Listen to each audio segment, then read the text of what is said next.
Hello, this is David Webb, President of the Henry County Historical Society. I wanted to give you an overview of our antique fire engine project. And this is not the one that we are currently restoring. This is the first motorized apparatus that Paris had. It was an American LaFrance Type 10. The shipping date to Paris was January 2nd, 1915. And this is a photograph from the factory before it was shipped, and you can see on the hood the name Paris. This is that same engine in Paris at the Old City Hall. Those pictured in the photograph are John Hagan, J. Milton Brown, who we'll talk about later, and Clark Ray. And this photograph was made in 1927. Probably by this time, the decision was made to trade this vehicle in. This was done in May 11th, 1928, in the Atlanta office for a new 1927 engine, which is the one that we currently have, and a used 1913 LaFrance from Hickman, Kentucky. The 1915 LaFrance, the last track that we have on it, that it was owned by a C.G. Kerwin of Baltimore, Maryland in 1971. So this engine may still exist. This is the trade-in. This is the 1913 from Hickman, Kentucky. And this was obtained again in 1928 along with our brand new 1927 American LaFrance. And this photograph was taken in 1947 when it was taken out of service. We think it may have been sold to a man in Big Sandy, but we do not have any track on this engine. So the 1927 American LaFrance, the city of Paris bought brand new. There was a state fire inspection bureau, and they insisted that Paris obtain a new firefighting apparatus because the city had grown and needed better equipment. And so there's a three-man committee headed by Mayor Cully, and the city council in February 1928 signed a contract for a new pumping hose car and the used 1913 LaFrance from Hickman, Kentucky. The cost was $11,500 plus the trade-in of the 1915 LaFrance. So the committee would have looked at photographs like this. This is the Type 112 model with the wooden wheels. This is not the actual engine that we have, but it's one that is very close, that would have appeared in catalogs at that time. So this is a photograph from the factory before it was shipped to Paris. It's not the best image, and I'm searching to see if there's a better quality image, but even in this grainy photograph, you can see the words Paris Fire Department on the hood. So this gives us a lot of information, including the placement of a nozzle that you can see on the back, as well as a fire extinguisher and a lantern, so we can make out the size and shape of that. This is the earliest photograph that I have of the 1927 LaFrance in Paris. It's parked right in front of the Old City Hall, but you can see the back side of the courthouse across the street. And we have the names of all these individuals: Dan Spalding, Gene McGehee, Milton Brown again, Paul Berry, Foster Brown, and Arthur Schimel. We think this photograph was taken in the early 1930s. So this was described as modern in every respect. It was shipped on March the 4th, 1928, and it was delivered by rail car on April the 3rd, and we have the recorded weight of 7,637 pounds shipped. And this is 1964, as the last time the 1927 LaFrance leaves City Hall. In the photograph is J.R. Hayes wearing the white firefighter helmet. He actually purchased the vehicle Also in the photograph is Chief John McClure on the left-hand side, City Manager O.T. Kennan, then J.R. Hayes, then City Recorder J. Milton, Tony Brown again. And we were fortunate to get a copy of a Paris Post-Intelligencer article that features the same photograph. That's dated March the 5th of 1964. So the fire engine was sold at auction, and J.R. Hayes bought it for $426.51. It's kind of an odd number. And then Cooter Brown purchased it. We think for $2,000. We're not sure of that. And then Larry Robison of Brewston, Tennessee, purchased the vehicle from him. So we do have a list of ownership from the time that it was purchased for the city of Paris until the present day. So this is the probably some of the Hayes family that's riding in the World's Biggest Fish Fry Parade. And then this is the engine in another event. We think it may have been the Paris Sesquicentennial in 1973. Cooter Brown would have owned this vehicle at that time. And that's probably him in the driver's seat. And then this is a color photograph, probably the 1970s. Again, it may have been owned, could have been owned by Cooter Brown at this point, or the man from Brewston. I'm really not sure. But one of the significant things about this photograph is it features the bell. And if you look carefully, the bell is brass and brass colored. We'll get back to that in a moment. And this is another photograph, probably late 1970s. And again, you can see the deterioration pretty prominent of the vehicle at this point. Note the ladder that is on it. That is not the ladder that is currently on it. We also do have that same fire extinguisher as well. We do have a lot of information about the 1927 LaFrance, 105 horsepower, 855 cubic inch T-head 6-cylinder engine, which is a monster, 3-speed transmission, dual chain, drives to the rear axles, the wooden artillery wheels.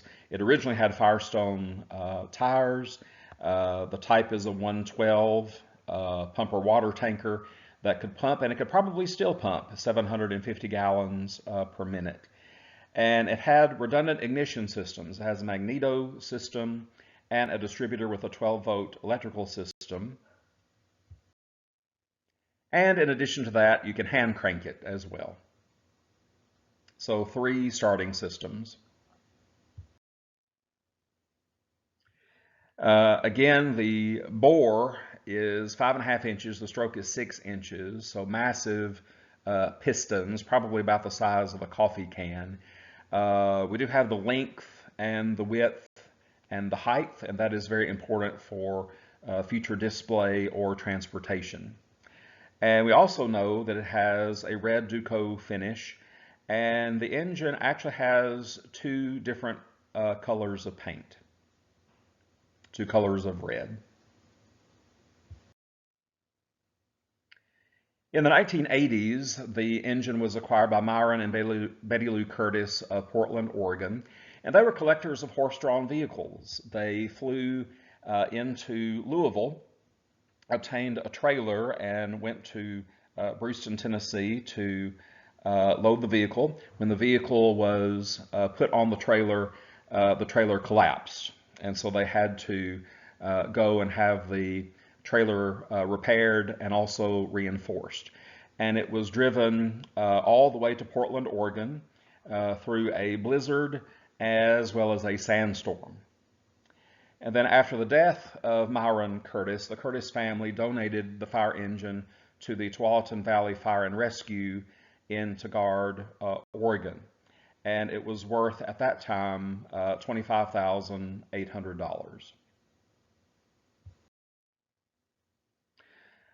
So it is in Portland, the Portland, Oregon area is where I found the fire engine.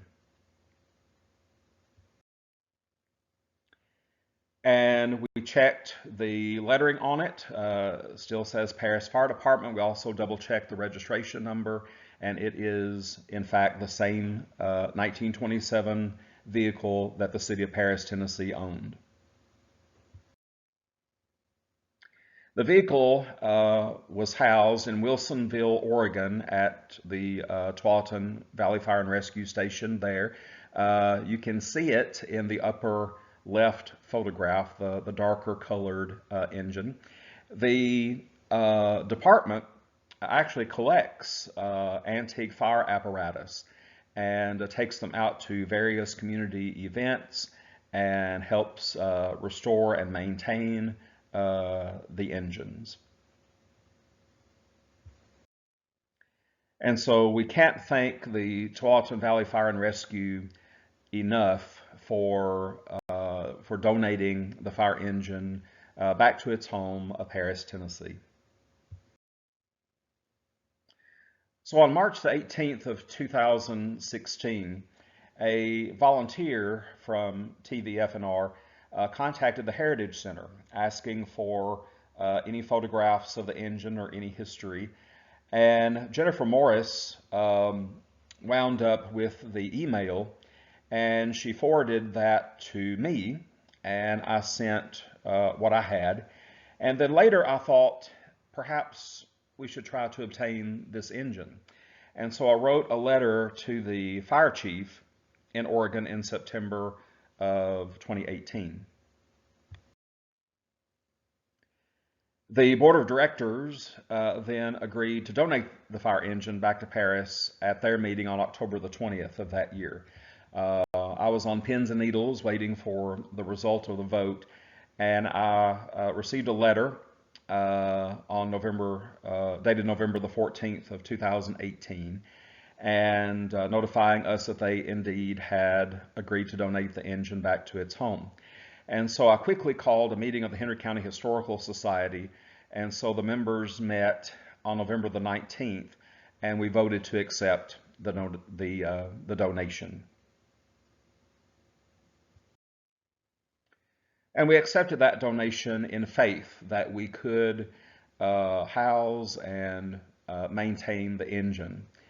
And so I traveled to Wilsonville, Oregon to see the engine loaded on January the 11th, 2019. So that's when it left Oregon. And I had the privilege of riding around in the engine. It was still in running order, and I was a little scared, quite frankly, riding around on it. It's open topped, and we were taking corners pretty quickly, but it has a lot of get up and go, and the torque is absolutely awesome. And one of the gentlemen we need to really thank is Walter Flowers. He agreed to transport the fire engine from Oregon back to Henry County. And so a member of his crew from Walter Flowers Trucking of Springville picked it up in Wilsonville, Oregon, and it was loaded on a flatbed trailer and then transported all the way back to its home in Paris. And there are a lot of admirers on the interstate, people driving by and giving a thumbs up. There was even one gentleman who followed it for several miles, wanted to get a closer look at it. Another gentleman wanted to purchase it on the spot. Thankfully, it wasn't sold, and it came back to Paris, Tennessee on January the 18th of 2019. We brought it to Station 2 next to the hospital. There was a welcome committee for it, and I backed the fire engine off of the trailer, which was a little bit scary because the braking system on it is negligible. And another entity we need to thank is the Paris Fire Department for housing our engine for a few months at their basement bay in Station 2. And so this is me on the upper left backing the fire engine off. And if you look to the right of that photograph, there's a board. That would be just in case the brakes failed, that they could stop the engine before it rolled down the hill toward the nursing home. Some of the equipment was actually brought inside the truck that delivered it. And then I actually took some of the parts with me by plane back to Paris before the fire engine arrived. So everyone who was there was absolutely thrilled to have the fire engine back home.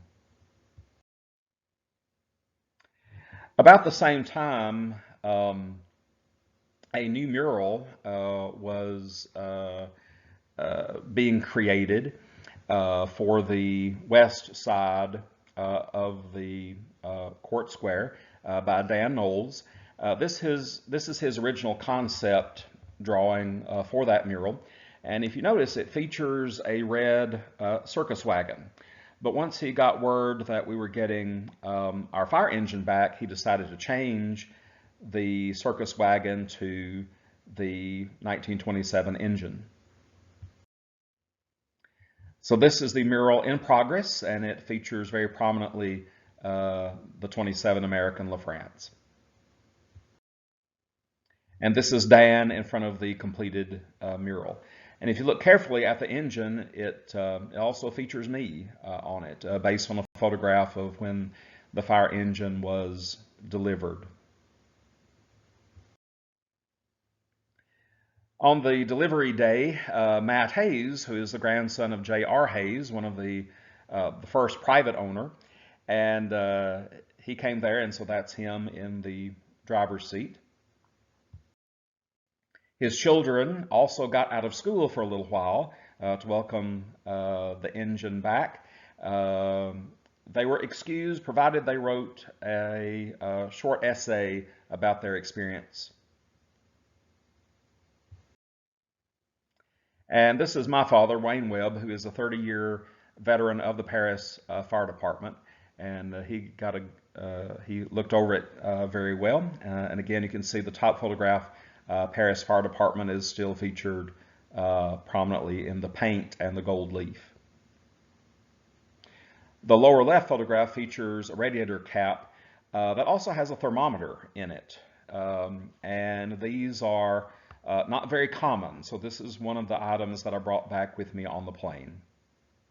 And as I went through security, they questioned me pretty hard about what this is, because it contained mercury and it didn't look good on the x-ray, but made it through and it came back to Paris.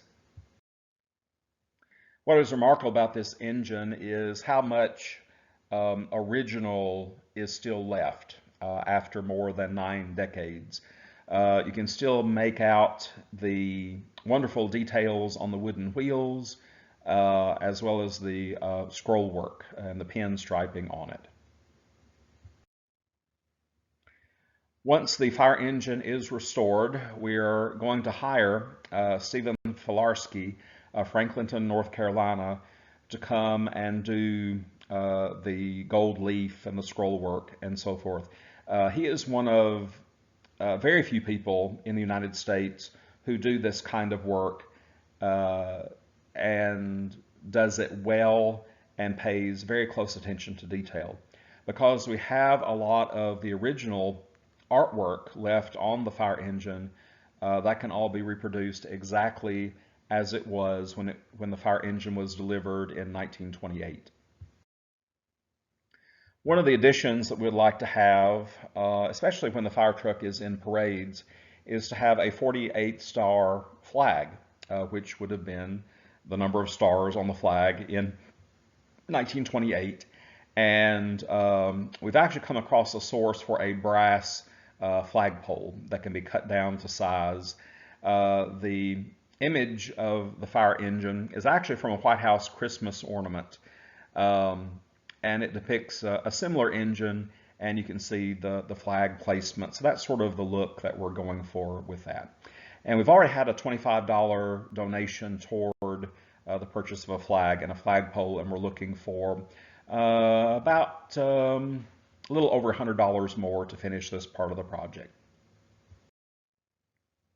We also have obtained an original 1927 license plate that has been restored, and that will be placed on the back of the apparatus, and we will register the number with the state of Tennessee, so it will be properly licensed with an original license plate number from 1927. The Henry County Historical Society has a pretty prominent Facebook page with about 1,300 people who have liked the page, and so it's gathering more and more followers, especially since we obtained the fire engine. So this is one of our main ways of getting information out about Historical Society projects. So check out that Facebook page if you haven't. We've placed a lot of postcards from our collection. So back early when we were deciding on whether or not to accept the donation of the fire engine is what to do with it. Do we want to keep it on a static exhibit? Do we want it to be out and about as a symbol of our community? Do we want it in parades, downtown business events, events at the Heritage Center, schools, churches, Chamber of Commerce events, retirement systems, funerals? I'll focus on that in a bit, and other area parades and so forth, including possibly the Nashville Christmas Parade, which is televised. It can also be available for things like fishing tournaments. I wouldn't mind seeing it at antique car shows, and then also have it available for movie productions once it is restored. But one of the things that we thought of at the onset is to have it available for funerals, especially retired firefighters and those killed in the line of duty. So this is, there's just something about an antique fire engine anyway, and to have that as part of a funeral is very impressive. Also, one of the events that we can have is have accompany Santa Claus in a Christmas parade, or have it available at the courthouse for photographs and so forth. So this is an early LaFrance that's decorated for a Christmas parade.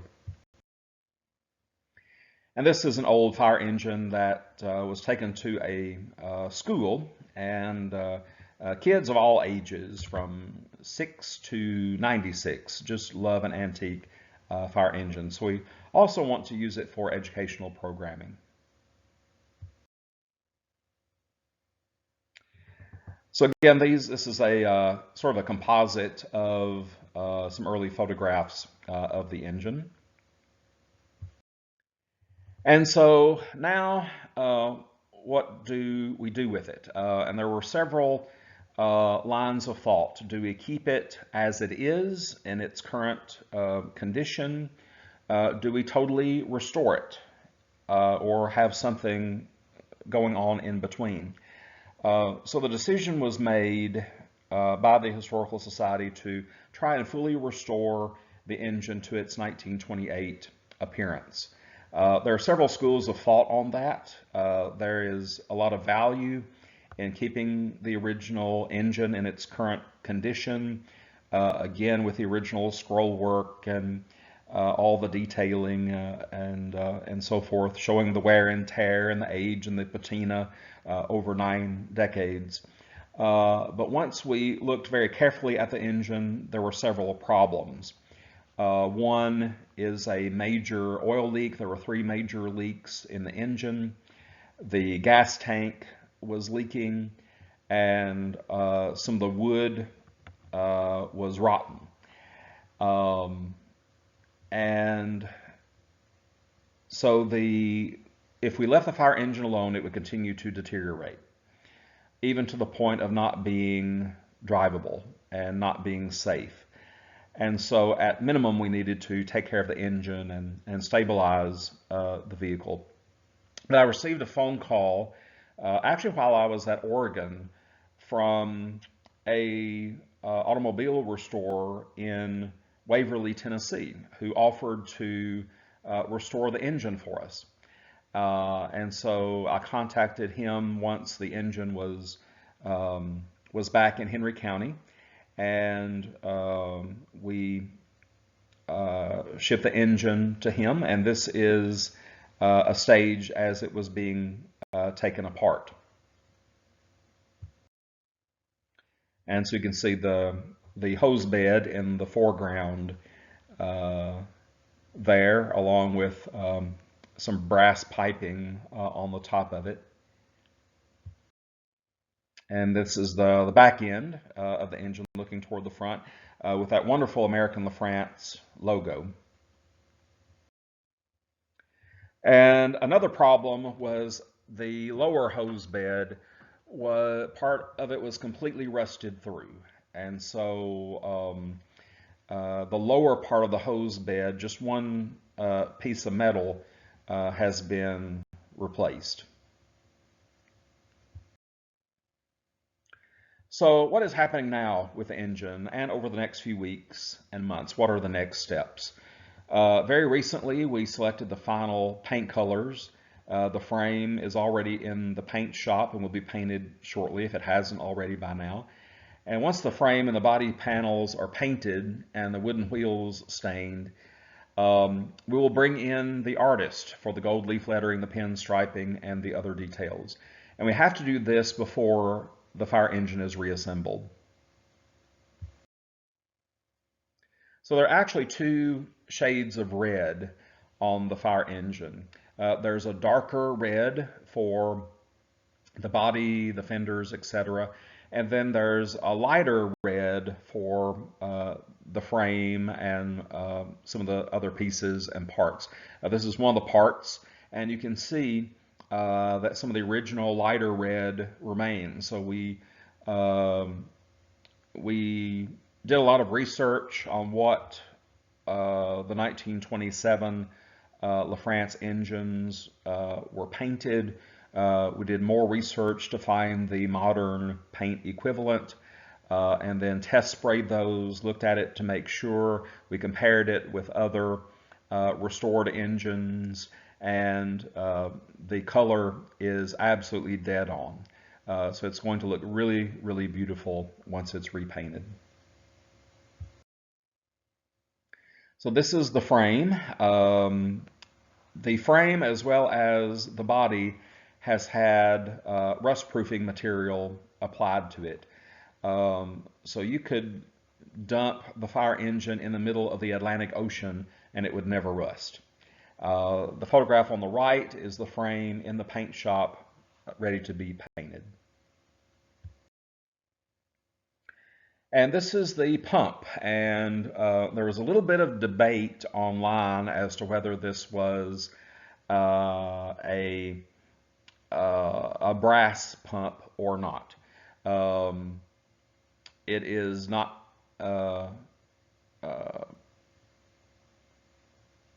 It is in fact a brass pump. We did some analysis of it, even scraped a little bit of it to show that yes, it's actual cast red brass, which is absolutely remarkable. There's literally, I would say, about a ton of brass on the fire engine. And so I'm amazed that the fire engine is still with us and wasn't sold for scrap many years ago. One of the problems with the pump that you can see on the bottom of this photograph is it has developed a crack. Probably many years ago, as it was set outside and there was some water still left in the pump, expanded, contracted, and in the cold and left this crack. So if anyone knows how to do any metal work with brass or bronze welding, please let us know so that we can possibly repair this so that the pump will be able to pump again. The pump can probably still work, pumping 750 gallons of water. However, it would leak a lot in its current state. But pumping water is not our first priority. That would be a nice option to have, but we really need to find a specialty welder that can repair this for us. There's also brass on the engine as well as aluminum. And yeah, there's quite a bit of aluminum on the fire engine as well. The photograph on the left, the lighter metal piece, that is aluminum that would house the gauges and so forth. And this is kind of a cool picture because it shows the brass after it's polished. So you can see the left hand gauge has not been polished, the right hand one has. So once all the brass is really shined up, the engine is really going to look beautiful with new coats of paint and all the brass and the gold leaf lettering and scroll work and pinstriping. It's really going to be a beautiful engine. In addition, the bell has been restored to its original brass look. More than likely, this is not the original bell that was on it. The bell that came on it was plated to look more like a chrome kind of bell. So we stripped that outer layer off and went back to the original brass look. One of the procedures that we'll have to follow once we obtain the engine and start maintaining it is to polish all this brass. So we'll be looking for some volunteers to help us do this, as well as maintain and even transport the engine and drive it in parades and so forth. So if you're interested in becoming part of the team, let us know. And this is the gauges. You can see that's how it looked just a few months ago. And then the housing for the gauges has been restored as well. And one of the great things about the engine is the original wooden artillery wheels, and they're in the process of being restored. Parts of the wheels did suffer some dry rot. So that has been taken care of, filled with wood putty, and once the wheels are stained, then they'll be ready to be painted by the artist that's coming in from North Carolina. And again, you can see the wonderful detail of the original wheels, including the wooden portions of it. And we've taken meticulous measurements. We've measured all over the fire engine to make sure that everything is put back exactly the way that it was.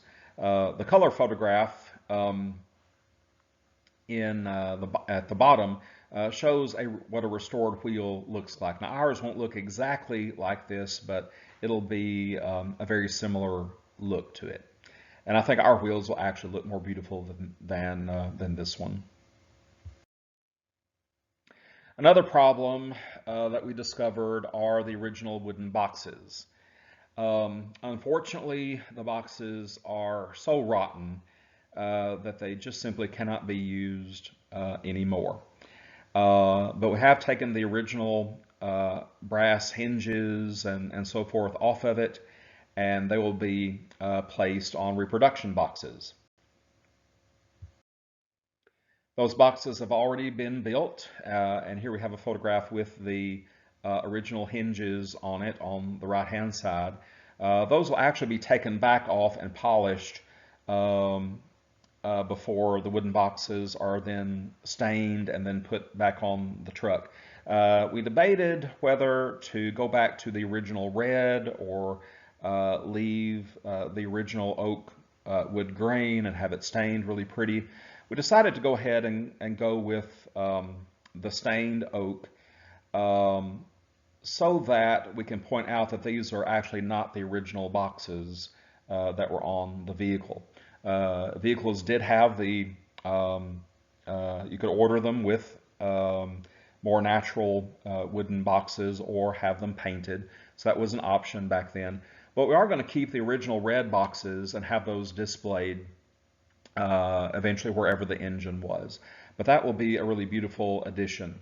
You can see on this engine on the left, you see the two shades of red. You see the frame, the lower parts of the engine are a lighter red, and the upper portions are that darker red. Another problem that we discovered, along with rot on the wheels, rotten boxes, we also have the what do you call it? This portion of the fire engine, the wood that's underneath this aluminum has a lot of pretty severe dry rot, and they're just simply not safe. So one of the things that we're going to have to do is replace those. And so we're going to replace those with oak as well. And the restoration team has discovered some really great oak boards that would work wonderfully well with the restoration.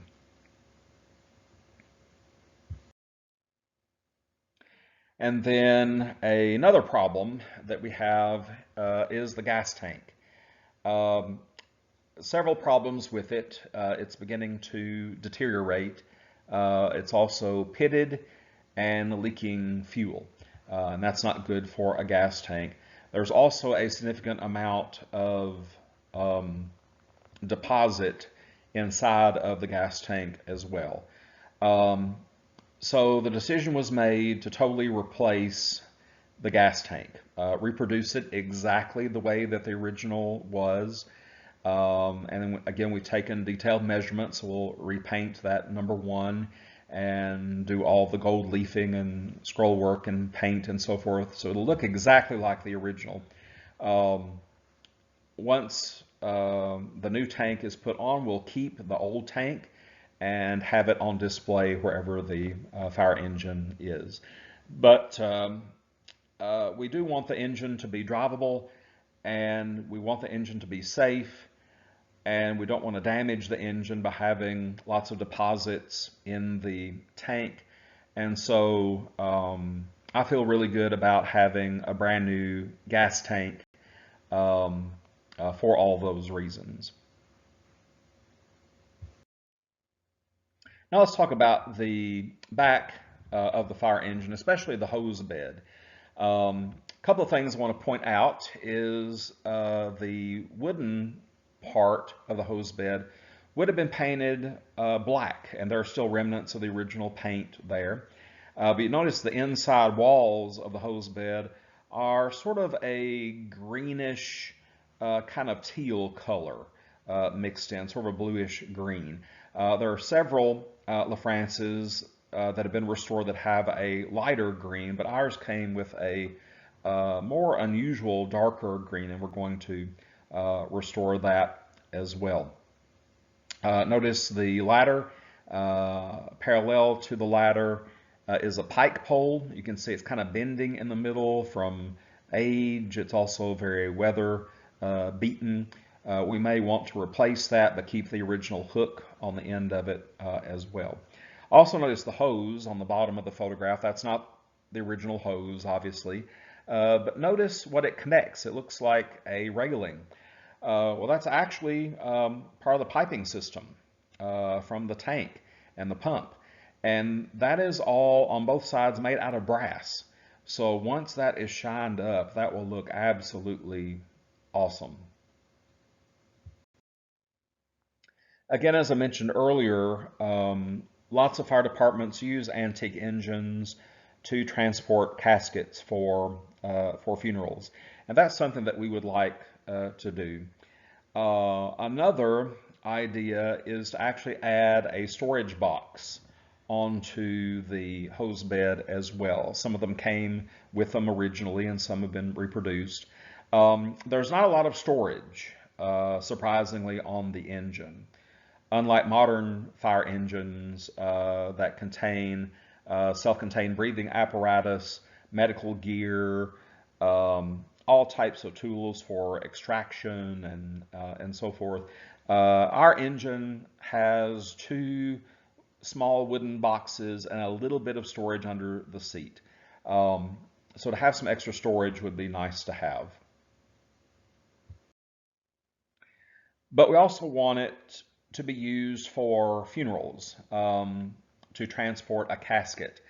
And so one of the things that we will need is to have a casket roller system that would not be permanently attached to the hose bed, but could be brought in when the fire engine is used for a funeral and then afterwards removed. That we would have to purchase something like this. This one I like because it is made of steel and can hold 1,000 pounds. Another thing, two other things that we'll have to purchase are some what are called beer pins, and these actually keep the casket from shifting around while it's on the roller system. A lot of fire departments, what they've done is actually remove the water tank in order to completely have the casket in the hose bed. Our hose bed is no different in that it is a little bit short. So a portion of the casket would actually hang off of the back of it, probably about 22 inches or so, so that we would need something like this in order to safely transport a casket on the back of the fire engine. And again, another idea is to have a storage box, but it could also double as seating. So if we had people who wanted to ride on the back of it at events, parades, and so forth, that we would have the ability to do that. And so if we also used the hose bed to transport caskets, there is room, plenty of room, to house a casket and the roller system, as well as having the storage box and the seating as well. If we did the storage boxes, I would consider having those all in stained oak. And then if we were to have a plaque associated with the engine, I would suggest that it would be placed on this and not an original part of the fire engine. So we would have about an 18-inch height, which is sort of standard chair height for a seat, and probably wouldn't go much wider than 10 inches. But it would offer plenty of storage for, small plastic firefighter helmets for the kids, maybe some water bottles, gas can, beer pins, all those kinds of things we would like to have while the engine is out and about. And notice the interior green color of the hose bed. I've seen this on a lot of fire engines, and this was standard for the 1920s, but again, ours is a more bluish green color. And you can see that the hose bed, the wooden part of it, has been painted black. So again, that's one of the things that we would like to offer is to be able to transport caskets. And while it's not used for things like that, it could also be displayed with some original type of fire hose on the back of it as well to make it look more authentic. And if this were used in movies and that sort of thing, that would add some authenticity to it. And at some point, it would be nice to have it on display somewhere, not just out in the community or in parades and so forth, but to have it displayed. This is what Waverly has done with their fire engine. They had an engine that was part of an explosion in the 1970s in downtown Waverly that actually killed several people there. And the fire engine was actually caught in the explosion. But the restoration company out of Waverly, Pipestone Restorations, restored this vehicle, and they are the same company that is restoring ours. But this is a very impressive exhibit area. The nice thing about it, it has a roll-up door, so it can be taken out and driven in parades and so forth. And it can also be displayed 24 hours a day. You don't even have to come inside the facility with all the wonderful glass. You can view the fire engine day or night. So this is Mr. Bill Harbor in front of the bay door there.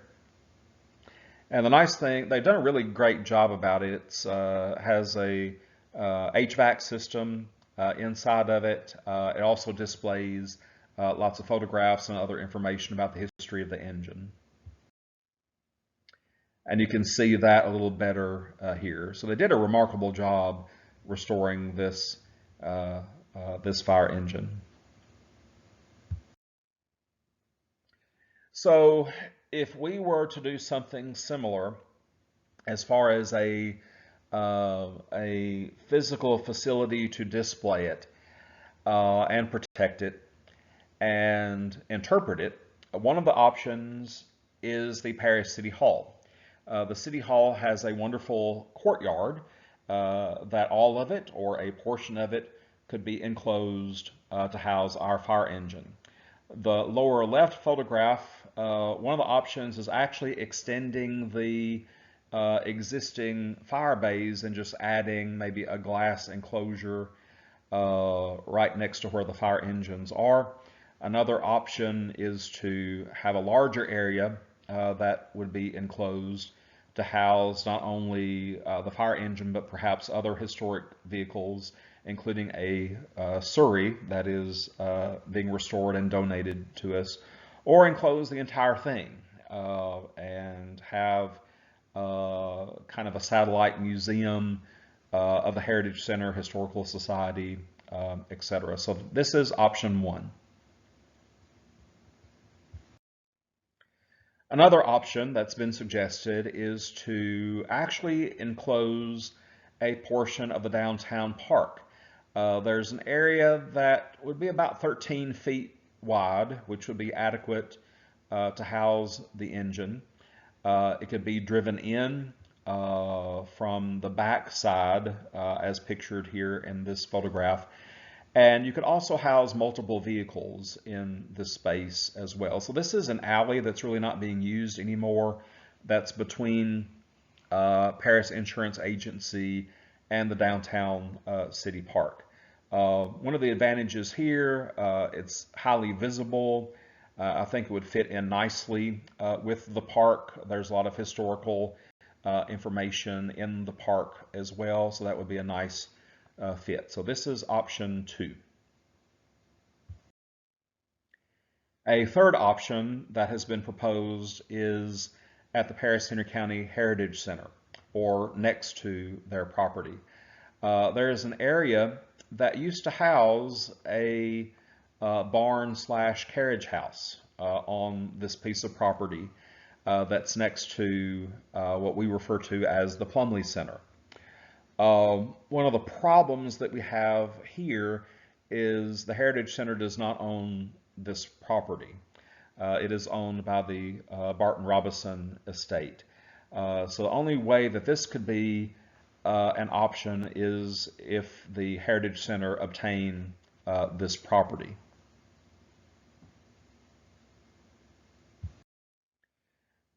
This is a larger photograph of that property in question. You see the Plumley Center on the right and the former carriage house to the left there behind the people playing tennis. So this type of facility could actually be reproduced and would have enough room to house our fire engine and the Surrey and perhaps another historical vehicle that we have our eye on as well. So this would be kind of a restoration of the original Cavett Place property, and would expand the museum and the exhibit space for the Heritage Center. So those are three of the viable options that I've heard so far at this time to permanently house and display our 1927 fire engine. So this is sort of our goal. This is not the same type of engine that we have, but kind of that similar look with a two-tone red paint and the gold leaf lettering and striping and scroll work and so forth. So this is sort of what we're shooting for. This is a very similar engine to ours from, this is from Smyrna, Delaware. Again, you can see the two shades of paint. You see an oil can there on the running boards, which again, we're replacing, we're having to replace the wooden portions there. So this would be a very similar look to our engine, with the exception that the wooden part of the wheels would be left that natural wood and not painted red. So what are we talking about as far as money?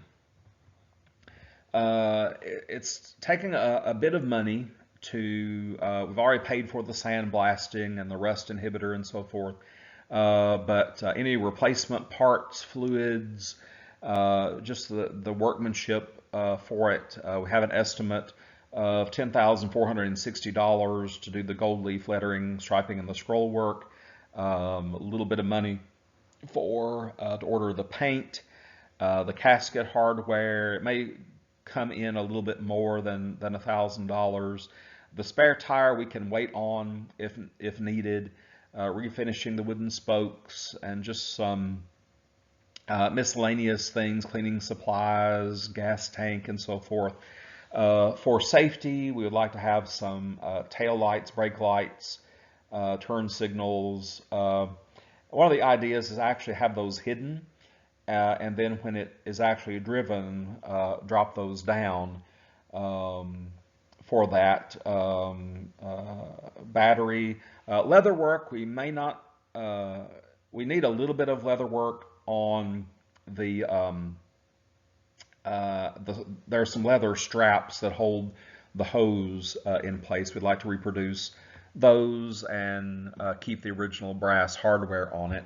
We've already obtained a 1927 license plate, and we need to spend $45 for a 48 star flag. We have $25 donated for that purpose. Bulbs, $32 for a one-time only registration through the county court clerk. So all of that is roughly $32,000 at minimum that we need to get the fire engine road ready, looking good, and ready for parades and so forth. The total cost may be a little more than that. We hope it won't be significantly more than that, or we'll have to come up with some additional fundraising ideas. So where are we in terms of fundraising? Well, we received two $5,000 contributions, one from the City of Paris, another from the County of Henry, and we're really grateful for that. The BPU Roundup program has donated $2,000, and Henry County Helping Hand has donated $1,000 last year and $2,000 this year. And the rest of it will have to come from the general public and the Historical Society. So if our goal is $32,000 at this point, we have about $2,100 left to go. So we really are in striking distance of hopefully having enough money to do what we need to do at this stage. We will need to raise some additional money for a trailer in order to transport it any distance. We will have to have annual insurance on the vehicle. We have to pay for fuel, just regular maintenance, exhibit materials, those kinds of things, in addition to that $32,000. But we're really, really close, and we hope that people will see that and will contribute to get us over the top, where we can achieve our initial $32,000 goal. So how can you help? One of the ways you can help us is to go to GoFundMe.com. We have a site there, and it's something like help us restore our fire engine, something like that. But it is a way for us to receive online donations, and we receive 97% of what is donated. And we've raised several $100s through GoFundMe so far. And people have donated that way that perhaps wouldn't have any other way, by writing a check or attending a fundraiser or something like that. So that is still an option right now to get us a little over $2,000. Another option that we've introduced recently is the Kroger Community Rewards Program. We are officially part of that. So if you have a Kroger Plus card, you can go online and designate a portion of the rewards program to go toward the Historical Society. It doesn't cost you anything. That Kroger, through this program, donates a small percentage of what people spend using their Kroger Plus card. If you shop at Kroger and don't have a Kroger Plus card, you can go to the service desk, get an application, and then go online and designate the Henry County Historical Society as the recipient of your joining the Kroger Community Rewards program. The instructions of how to do that is on our Facebook page, but you can go to Kroger.com and scroll down to Community and Community Rewards, and you can start that process, putting in some information and selecting the Henry County Historical Society as the recipient. So this is a very easy way for us to receive some ongoing funding. In addition to the restoration, again, we'll have some expenses every year to keep the fire engine going, maintenance, insurance, fuel, all those kinds of things. So every little bit helps. Another way that people can contribute is if you buy things online through Amazon. Go through Amazon Smile. Set up an account there. It works exactly like Amazon.com. The only exception is that Amazon will donate funds to the Historical Society depending on how much you spend already at Amazon.com. So it functions very similar to the Kroger Community Points program. And again, it doesn't cost you a thing. And we receive a small percentage of what you purchase online. And again, every little bit helps. So this is another option. Just when you choose the organization you want to support, we are listed as Henry County Historical Society Incorporated. If you want to donate directly to our cause, you can write those checks to the Henry County Historical Society and mail them to me, David Webb, as the president at 2316 Hamlin Drive in Paris, Tennessee. If you need any information, if you have questions or anything, you can contact me at webdw@hotmail.com or give me a call or text me at 731-336-8920.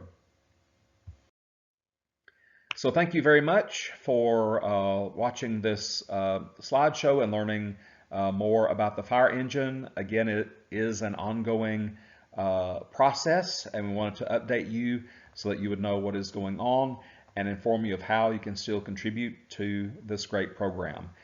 So thank you so much for your interest and for your support, for your encouragement, and for your donations to our cause.